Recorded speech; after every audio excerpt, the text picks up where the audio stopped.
Bonjour à tous. Alors déjà, je suis super honorée de pouvoir faire cette présentation, parler de mon métier, de ma passion avant tout, parce qu'avant que ça devienne un métier, c'est ma passion et ça restera toujours ma passion. Du coup, je m'appelle Léa, j'ai 25 ans et ça fait à peu près 6 ans et demi maintenant que je suis photographe et vidéaste aquatique. Donc on nous appelle aussi les aquashooters en anglais. Et donc moi, je suis surtout dans les vagues. Donc en fait, moi, je ne suis pas sous l'eau, je suis à la surface et je photographie les vagues, donc que ce soit avec des surfeurs ou des vagues vierges. Donc comment j'ai commencé à me mettre à cette discipline comme tout jeune, à un moment donné de sa vie, on se pose la question de qu'est-ce qu'on a envie de faire plus tard, de se diriger vers quelque chose qui nous fait un petit peu vibrer, un peu rêver. Et moi, j'étais en pleine réflexion à ce moment-là et je faisais une licence en sciences humaines et sociales à l'ICEP, donc l'université privée de Tahiti. Et donc j'étais en deuxième année et mon directeur, qui était aussi mon prof de sociologie, était surfeur. Et un jour, en cours, je reçois un appel et je voyais que c'était un numéro de France. Et du coup, je fais signe à mon prof et je lui dis « Est-ce que je peux sortir pour prendre l'appel ?» Il me dit « Vas-y, sors ». Et donc du coup, je décroche et là, j'avais Thierry Donard, qui est le réalisateur de La Nuit de la Glisse. Donc je ne sais pas si vous connaissez, si ça vous parle.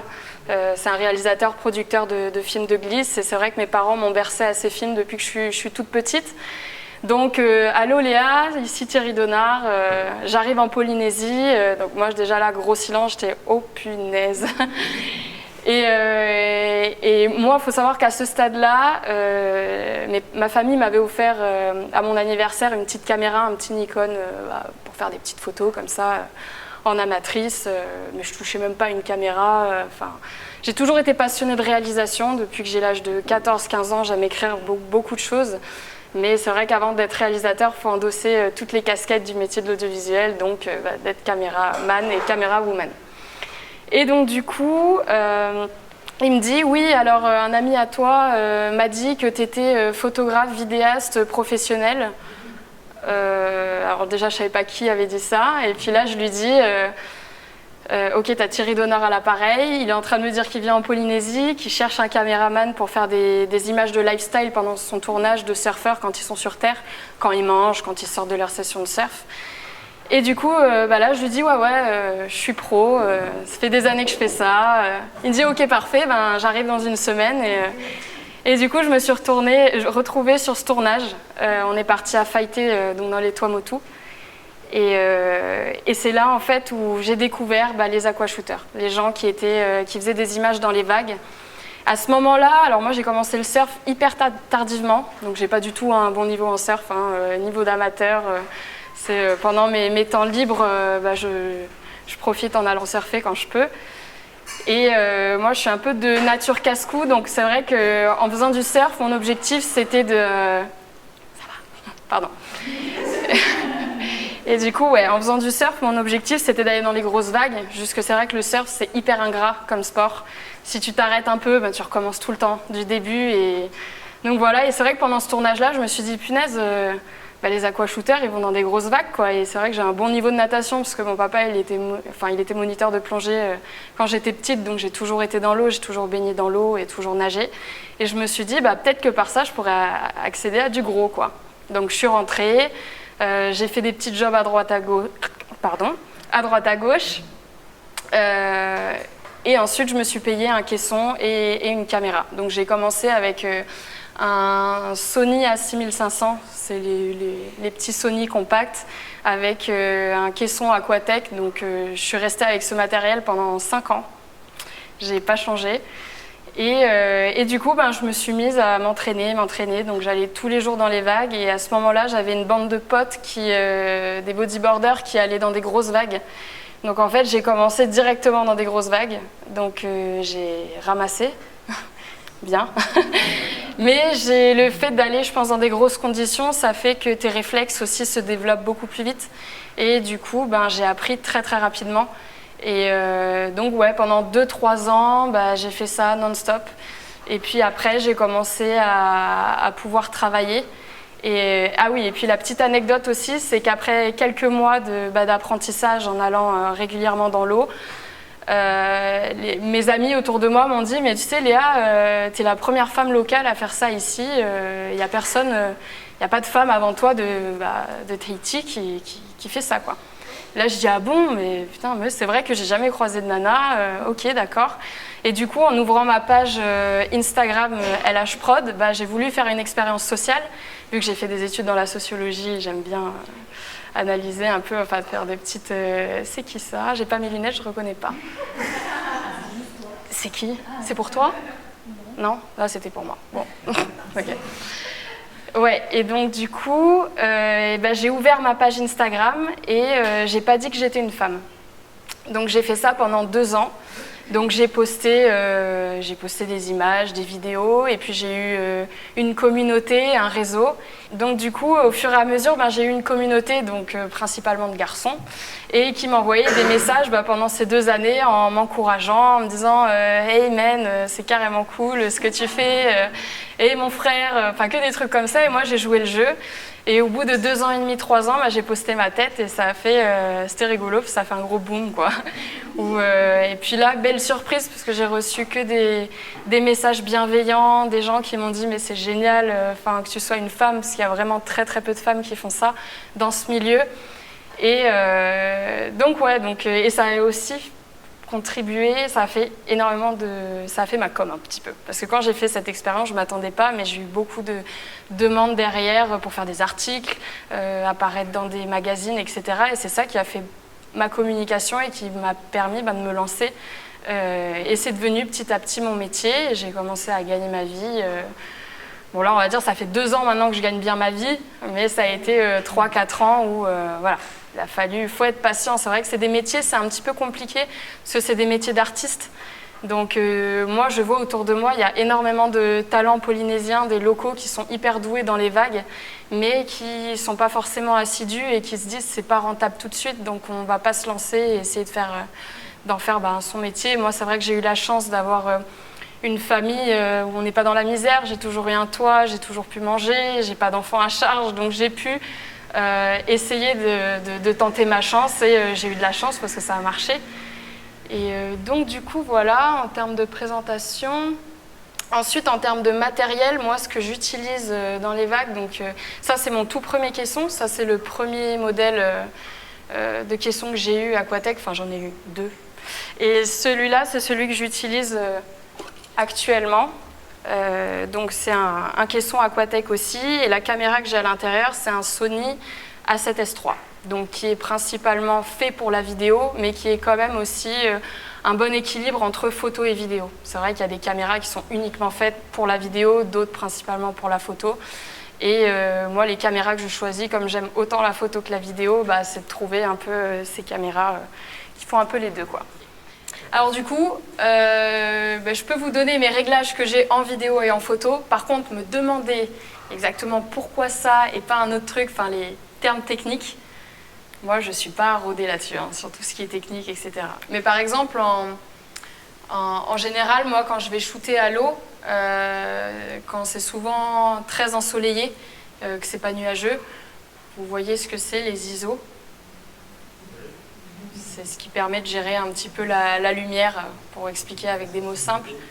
Bon, pour vous donner un peu mes réglages, voilà. Moi, les ISO, ils sont toujours à 100 quand je suis en pleine lumière.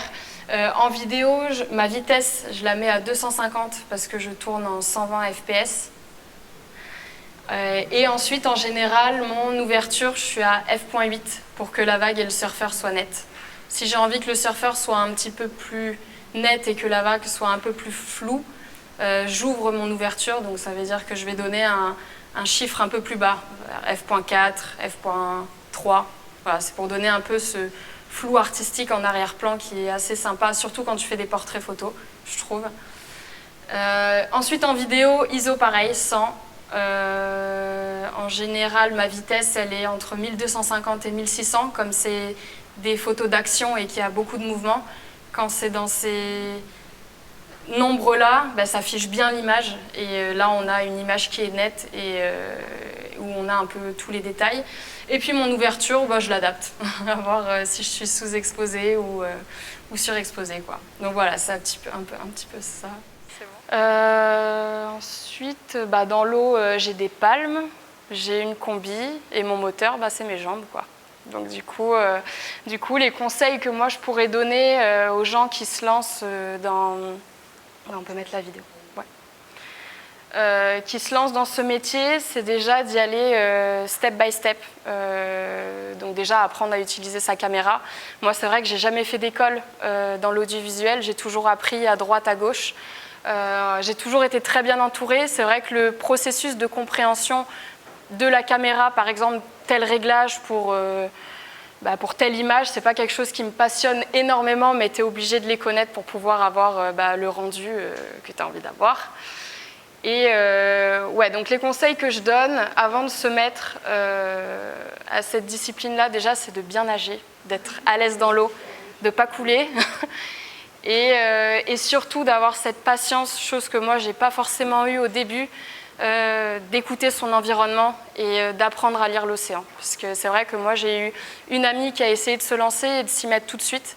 Et elle a vu qu'elle ne progressait pas très vite. J'ai quand même mis 3 ans avant d'avoir un bon niveau et de pouvoir me qualifier de professionnelle dans ce métier. Et du coup, qui avait lâché. Et donc voilà, donc prendre le temps. Moi, au début, je ne l'ai pas fait de prendre le temps d'analyser les spots sur lesquels j'allais.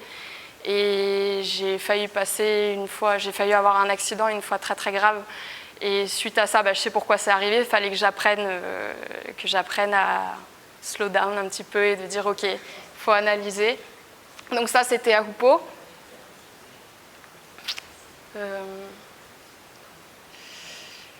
Donc voilà, ouais, bien nager, bien analyser l'océan, prendre le temps, parce que même moi aujourd'hui, ça fait 6 ans et demi et j'apprends encore tous les jours.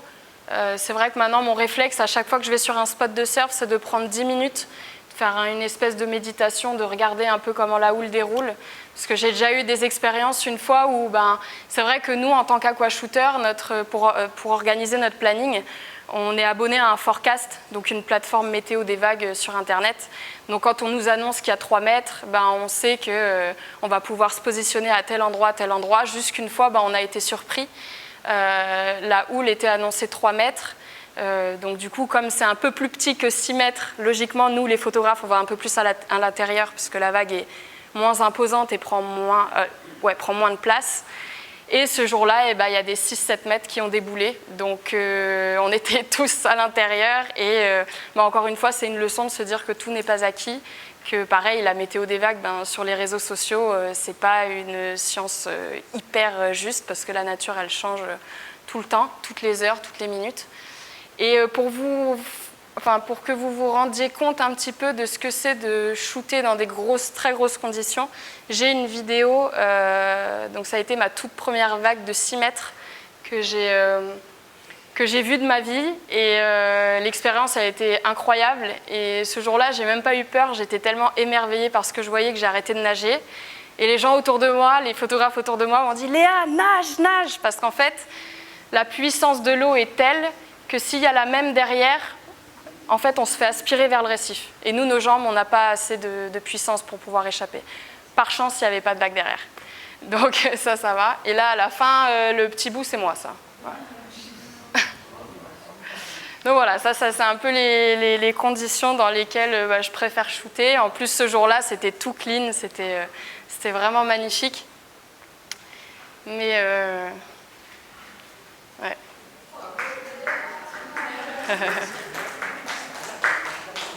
Je sais pas, attends, de quoi je vais parler maintenant? Ça va là? C'est bien? Okay. T'as dit quoi? Ok.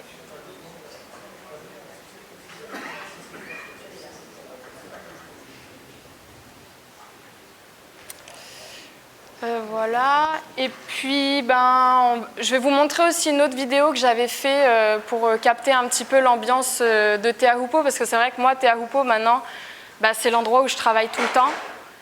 J'habite là-bas, et puis comme c'est une vague très médiatisée, et la demande, elle est là-bas, principalement.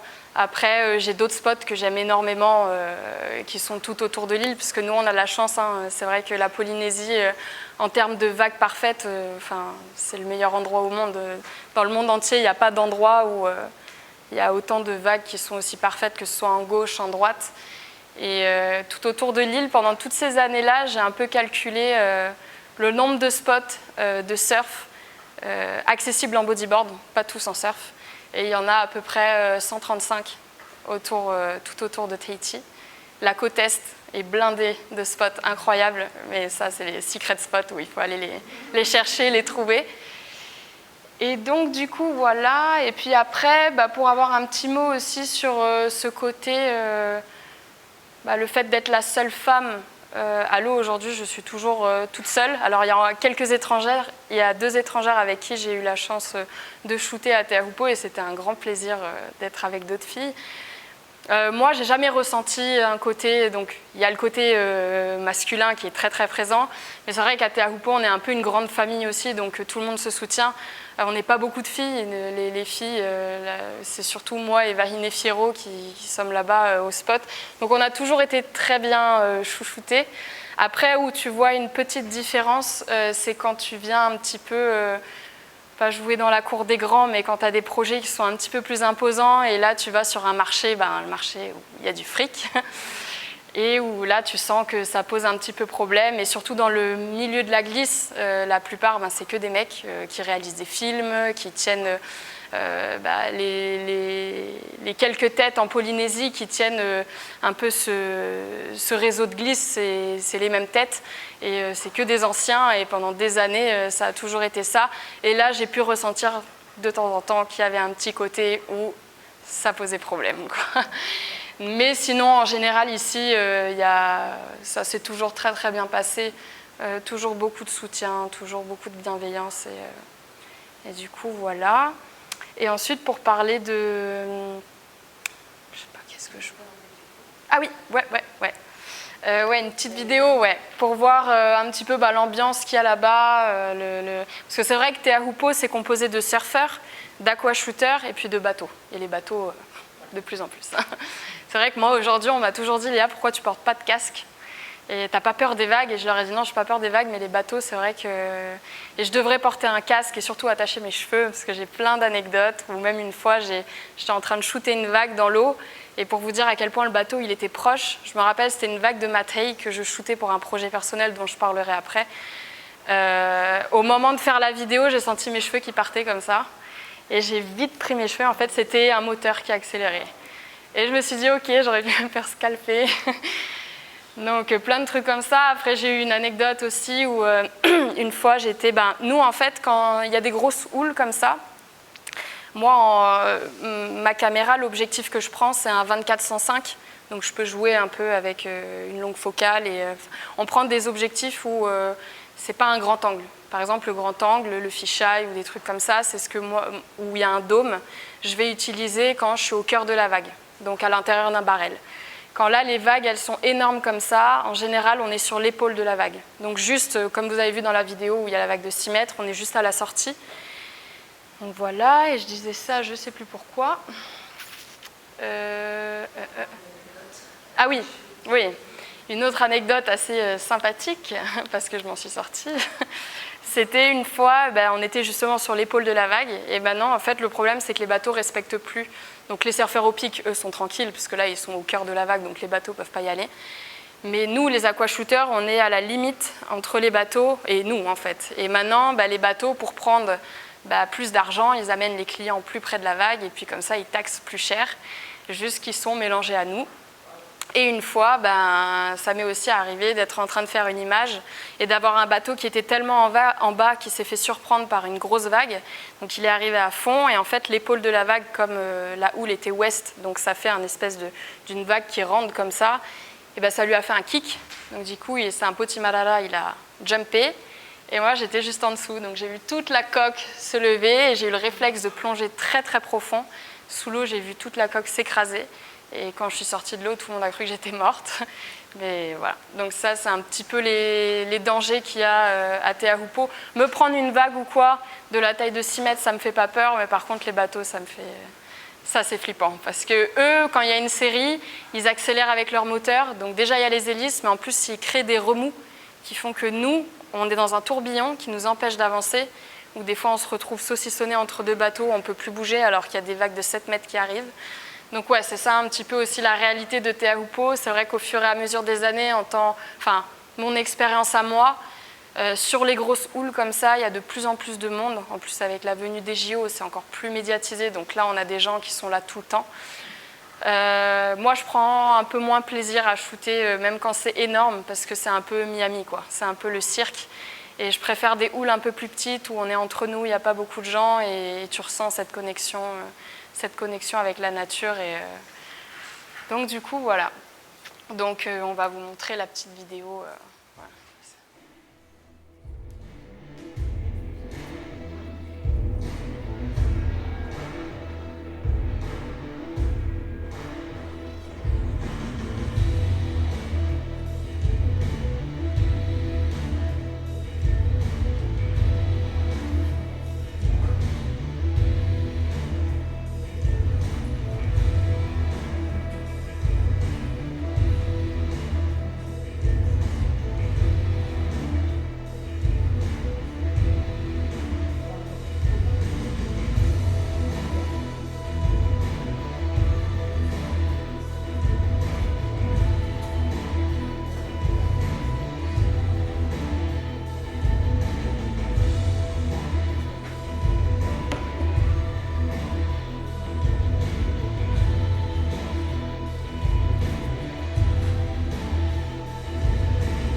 Voilà, un peu l'ambiance qu'on a à Teahupo'o-les-Bains.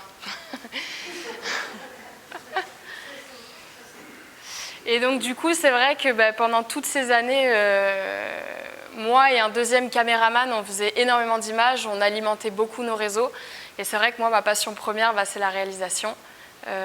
Et du coup, j'ai eu fin d'année 2018, l'idée de réaliser un film donc, qui s'appelle Tahiti Awakens et qui est sorti le 24 janvier 2023 au Grand Théâtre de la Maison de la Culture. Et du coup, comme on était deux caméramans à faire du contenu, moi j'ai senti que l'année 2019, donc ce film est sur l'année 2019, que ça allait être une année de folie et qu'on allait avoir des swells, donc les swells c'est les houles, en masse. Et du coup, je me suis dit, est-ce que t'es chaud qu'on tourne toute cette année et qu'on garde les images et que j'écris un film et qu'on fasse un film? Et du coup, il m'a dit, ok, d'accord. Et donc, on a fait toutes les côtes de l'île où on a filmé surfeurs, bodyboarders. Et moi, j'ai pu écrire mon premier film.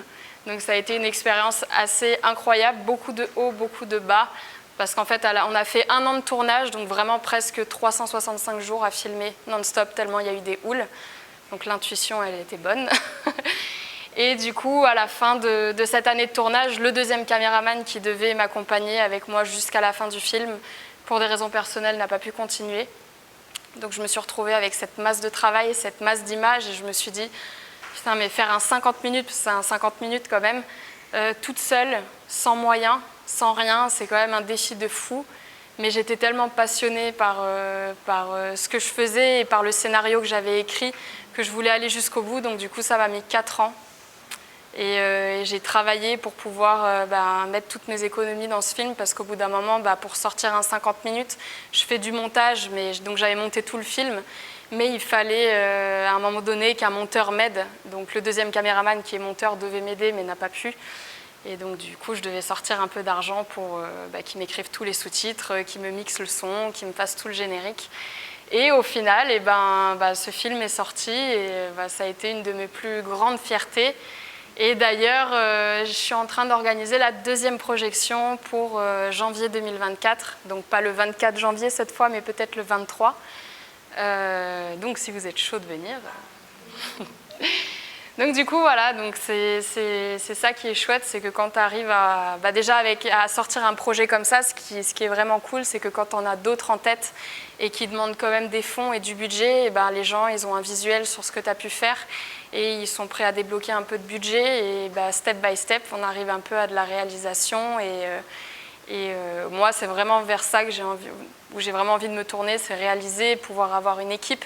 Parce que comme je disais, moi, je n'ai pas fait d'école. Donc c'est vrai que sur une caméra, par exemple, je ne suis pas forcément une très bonne technicienne. Donc il y a des gens qui sont passionnés par ça, qui connaissent une caméra par cœur. Et moi, c'est vrai que je travaille maintenant avec une équipe. Et il y en a un dedans qui est pur technicien, qui connaît toutes les caméras, qui sait ce qu'il faut pour avoir tel rendu et tout. Et c'est ça qui est chouette, c'est que toutes nos différences, ça fait un peu cette magie. Et donc voilà. Donc je ne sais pas si vous voulez voir le trailer du film, la bande-annonce. Je mets du piquant, hein, tu vois.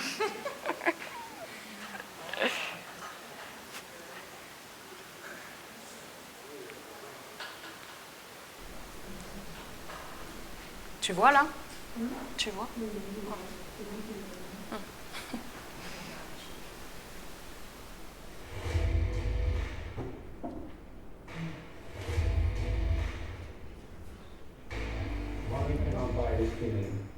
I got that one wave that pretty much gave me the confidence for the whole year.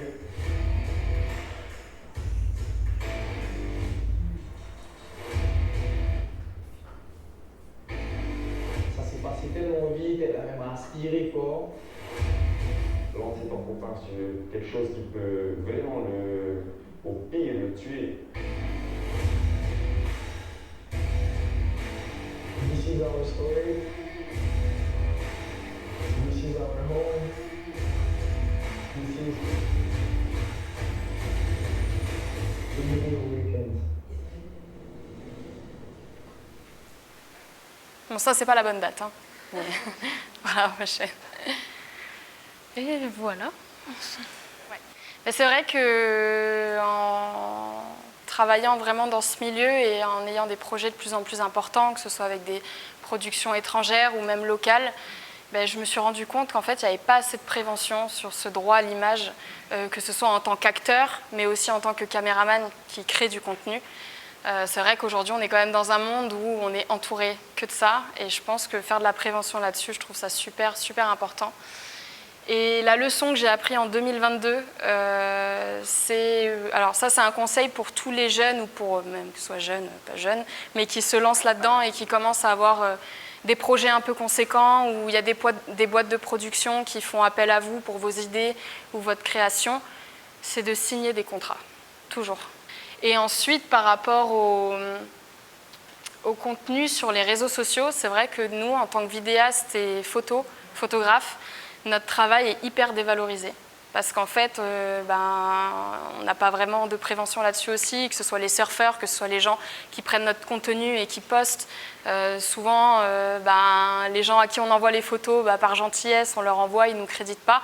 Et ça, en fait, ça dévalorise parce que du coup, ça ne donne pas de valeur à notre travail. Et le truc, c'est que dans pas longtemps, j'aimerais faire une vidéo qui explique un peu tout ça parce que c'est hyper complexe, c'est assez compliqué, mais je pense que c'est important d'expliquer aux gens que c'est un métier artistique, que c'est compliqué d'en vivre, qu'on achète du matériel qui est hyper cher et dans ce métier-là, c'est un gouffre financier, on achète constamment.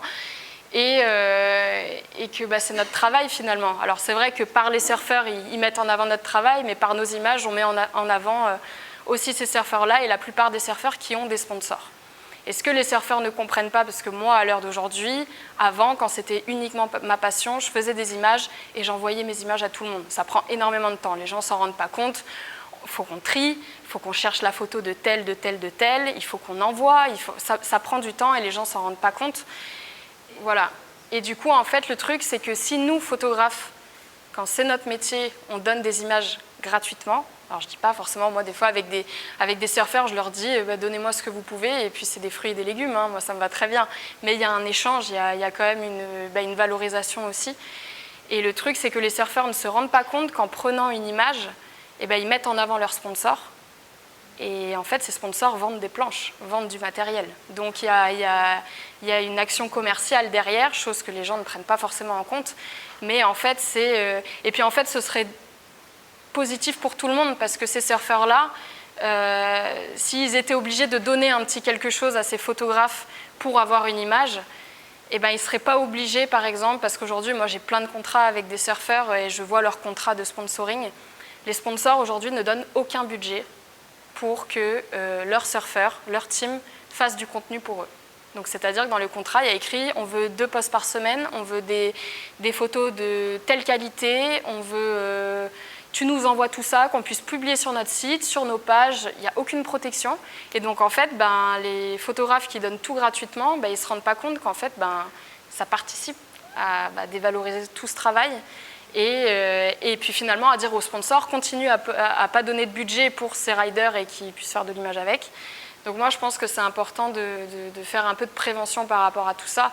Alors après quand c'est des copains, bon, on fait ce qu'on veut, hein, mais je veux dire souvent je sais que moi dans ce milieu-là, quand c'est devenu mon métier et même d'autres photographes et vidéastes aquatiques, quand c'est devenu notre métier et qu'on expliquait qu'on n'avait plus trop le temps, qu'on avait beaucoup de travail, et que par exemple, parfois, il fallait quand même donner un petit truc, tu vois, même si c'est pas forcément de l'argent ou quoi, on s'est beaucoup fait critiquer. Donc c'est, ils n'ont pas honte, ils donnent pas les images gratuites, c'est quoi leur délire, puisque les gars, on a des factures à payer.